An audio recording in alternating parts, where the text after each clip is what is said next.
ভরসা কে দিয়েছিল? শহীদ প্রেসিডেন্ট জিয়া রহমান। আর শেখ মুজিব রহমান কোথায় ছিলেন আপনারা সবাই জানেন, আমি সেই দিকে যেতে চাই না। তাহলে সেই মহান নেতা শহীদ প্রেসিডেন্ট জিয়া রহমানকে আজকে আমরা শ্রদ্ধার সাথে, গভীর শ্রদ্ধার সাথে স্মরণ করছি। ২৫০০ মুক্তিযোদ্ধাদের যে লিস্ট আছে এটা প্রপারলি বিবেচনা করে এটা সংশোধিত করা উচিত। আপনারা কাইন্ডলি এটা সংশোধনের আওতায় নিয়ে আসবেন। সম্মানিত সভাপতি, ২৫০০ থানা সুযোগ্য থানা নির্বাহী অফিসার সাজ্জাদ হোসেন আমাদের মধ্যে উপস্থিত আছেন। ২৫০০ থানা ভারপ্রাপ্ত কর্মকর্তা এনায়েত সাহেব এবং আমাদের ছাত্রছাত্রী ভাই বোনেরা, সাধারণ জনতা, সাংবাদিক ভাইয়েরা, মুক্তিযোদ্ধা ভাই বোনেরা, আসসালামু আলাইকুম। স্বাধীনতা দিবস অনেক একটি তাৎপর্যপূর্ণ দিন, এটা যথেষ্ট তাৎপর্য রয়েছে। আমরা ১৯৭১ সালে যে স্বাধীনতা অর্জন করেছি, এই দিনেই এই স্বাধীনতা যুদ্ধ শুরু হয়েছিল। বিগত দীর্ঘদিন সেই যুদ্ধের মাধ্যমে অবশেষে ডিসেম্বরে আমরা সেই স্বাধীনতা বিজয়ী হয়েছি, সেই স্বাধীনতা অর্জন করেছি। তো আজকের এই দিনটি আমাদের বাঙালি জাতির জন্য, প্রত্যেকটি বাংলাদেশের জন্য, আমাদের সবার জন্য অত্যন্ত তাৎপর্যপূর্ণ এবং খুবই ইম্পর্টেন্ট একটি দিন। ঠিক আছে ভাইয়েরা, আমাদের আজকে এই কথাটা আসতে হয়, যেমন আমাদের সভাপতি বলেছেন মুক্তিযুদ্ধ যারা করেছেন, আসলে এই মুক্তিযোদ্ধাদের প্রপার লিস্ট, এই ব্যাপারটা আসলে মনে হয় এখানে থানা নির্বাহী অফিসার আছেন, এখানে আপনার একটু উপরের দিকে যাচাই বাছাই করে অবগত করে এই বিষয়টা সঠিকভাবে দেখা উচিত। কারণ বিগত ১৭ বছর অনেক উল্টাপাল্টা হয়েছে, যারা প্রপার মুক্তিযোদ্ধা না তাদেরকেও মুক্তিযোদ্ধা বানানো হয়েছে। ঠিক আছে, এমন লোকজনকে মুক্তিযোদ্ধা বানানো হয়েছে সারা দেশের বিভিন্ন জায়গায় দেখা গিয়েছে, যাদের মুক্তিযুদ্ধের সময় ওইরকম সময় নেই, মুক্তিযুদ্ধ করার মতো আমাদের টাইমই ছিল। যাই হোক, এরকম হয়েছে, সরকার করেছে। ২৫০০ মুক্তিযোদ্ধাদের যে লিস্ট আছে এটা প্রপারলি বিবেচনা করে এটা সংশোধিত করা উচিত।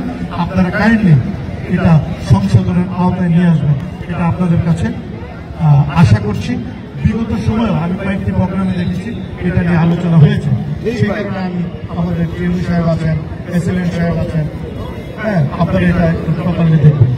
Thank you. আসলে আরেকটা ব্যাপার, আমরা তো আসলে এখন মুক্তিযোদ্ধা যুদ্ধের মাধ্যমে বাংলাদেশের স্বাধীনতা অর্জন হয়েছে, আপনারা সবাই অবগত আছেন। এই মুক্তিযুদ্ধের এই স্বাধীনতার ঘোষণা কে দিয়েছিল?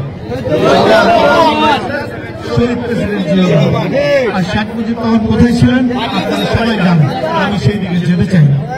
তাহলে সেই মহান নেতা শহীদ প্রেসিডেন্ট জিয়া রহমানকে আজকে আমরা শ্রদ্ধার সাথে, গভীর শ্রদ্ধার সাথে স্মরণ করছি।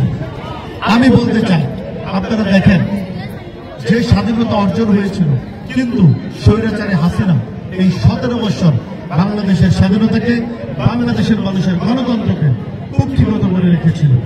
আপনারা কেউ মুক্ত কণ্ঠে কথা বলতে পারেন নাই, আপনাদের মনের ভাষা প্রকাশ করতে পারেন না, ঠিক না? কিন্তু এখন দেখেন কি হয়েছে, আপনার বিশ্বের যত বড় বড় স্বৈরাচার দেখবেন সবারই কিন্তু পতন হয়েছে।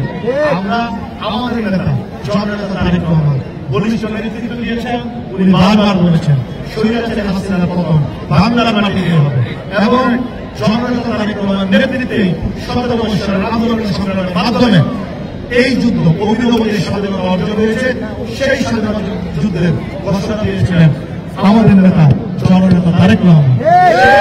আমরা করেছি ১৭ বছর আন্দোলন করতে করতে সর্বশেষ স্টেপে বৈষম্য বিরোধী ছাত্র আন্দোলন, এই আন্দোলনে আমরা এই স্বাধীনতা অর্জন করেছি। তাহলে এই স্বাধীনতা যেদিন নেতৃত্ব দিয়েছিলেন খুনি হাসিনার বিরুদ্ধে, এই নেতৃত্ব দিয়েছিলেন আজকে এই স্বাধীনতা দিবসে আমাদের অভিনব স্বাধীনতা যে রূপকার যিনি ঘোষণা দিয়েছিলেন, সেই নেতাকে আমরা ধন্যবাদ জানাচ্ছি জননেতা তারেক রহমানকে। আমরা বলতে চাই, কোন জায়গায় পিস্তল গুলি করে দিচ্ছে, রূপগঞ্জে ঘটনা ঘটেছে, আপনারা দেখেছেন ওইটা কোন দল করেছে? কিন্তু কথায় কথায় কিন্তু তারা বিএনপিকে ব্লেম করতেছে। আমি বলবো আপনারা এই ধরনের ব্লেম থেকে বিরত থাকেন এবং নিজেদেরকে সংশোধন করার চেষ্টা করুন। এই 17 বছরে তো কাউকে দেখি নাই কোথাও, বছরে কোন প্রকার আন্দোলন সংগ্রাম যুদ্ধে আপনাদেরকে কোথাও দেখা যায় না। কথা বলার ক্ষেত্রে কিন্তু আমরা অনেকে অনেক কথা বলি, ঠিক আছে, কথা তো বলতেই পারি, এটা কোনো বিষয় না। কিন্তু আপনাদের এটাও চিন্তা করা উচিত এই 17 বছর আপনাদের অবস্থান 2018-তে সেই ইলেকশনও দেখেছি অনেকেই ভিন্ন দলের যারা আসছে স্বাধীনতা নিয়ে কথা বলেন, তারা অনেকে সেই বাবুর সাথে বাবুকেই প্রচার করেছে এবং বাবুকে সহযোগিতা করেছে। আমি সেদিকে যেতে চাই না, আমি সেই ধরনের কথা বলার চাচ্ছি না। আজকের এই দিনে, আজকের এই দিনটা অনেক তাৎপর্যপূর্ণ দিন, আমি সেদিকে যেতে হচ্ছে। যাই হোক, আমরা মনে হয় আমাদের থানা, আমাদের ভারপ্রাপ্ত কর্মকর্তা আছেন, আমাদের টিএনও মহোদয় আছেন, আসলে প্রোগ্রামগুলো কিভাবে হবে, কিভাবে করা উচিত, এই ব্যাপারে তারা যথেষ্ট ধ্যান ধারণা রাখেন, অভিজ্ঞতা রাখেন। আমাদের রাজনৈতিক দল আসি, আমরা এই ব্যাপারে তাদেরকে জ্ঞান দেওয়ার চর্চা না করে উত্তম। যাই হোক, সবাই ভালো থাকবেন। আজকের এই দিনে, আজকের এই স্বাধীনতা দিবসের যে তাৎপর্য, এই তাৎপর্য আমরা সবাই মনে প্রাণে ধারণ করবো। সেটা আমরা ধারণ করবো মানে কি, আমরা এই স্বাধীনতা দিবসের যে তাৎপর্যটা সবার মধ্যে তুলে ধরবো, সবাইকে বুঝাতে হবে এই দিনটি কি, কিভাবে কি হয়েছে, কিভাবে কি ঘটেছিল, এবং সবাই যারা ছাত্র ভাইয়েরা আছে, যারা ছোট, তাদেরকে আমাদের তো বই পুস্তকে অনেক ইতিহাসের বিকৃতি ঘটিয়েছে, আপনারা জানেন। সুন্দর করে তাদেরকে অ্যাকচুয়াল পিকচারটা কি হয়েছিল সেটা আমরা প্রত্যেকে পারিবারিকভাবে, আমরা সমষ্টিগতভাবে, সামাজিকভাবে বোঝানোর চেষ্টা করব। এবং আমারও আজকের এই স্বাধীনতা দিবসে আমাদের যে মহান স্বাধীনতা দিবস শহীদ প্রেসিডেন্ট জিয়াউর রহমানকে আবারও শ্রদ্ধার সাথে স্মরণ করে, এবং আমাদের অভিনব স্বাধীনতা রূপকার যিনি নেতৃত্ব দিয়েছেন জননেতা তারেক রহমানকে আবারও ধন্যবাদ জানিয়ে আজকের টিএনও মহোদয় সহ সরকারি সকল প্রকারের কর্মকর্তা এবং রাজনৈতিক দলের ভাইদেরকে ধন্যবাদ জানিয়ে এখানে শেষ করছি। ছাত্র ভাই বোনেরা, আপনারা দীর্ঘক্ষণ ধরে অপেক্ষা করেছেন এই বন্ধুদের মধ্যে রমজানের দিন, আপনাদেরকেও অনেক অনেক ধন্যবাদ জানাচ্ছি।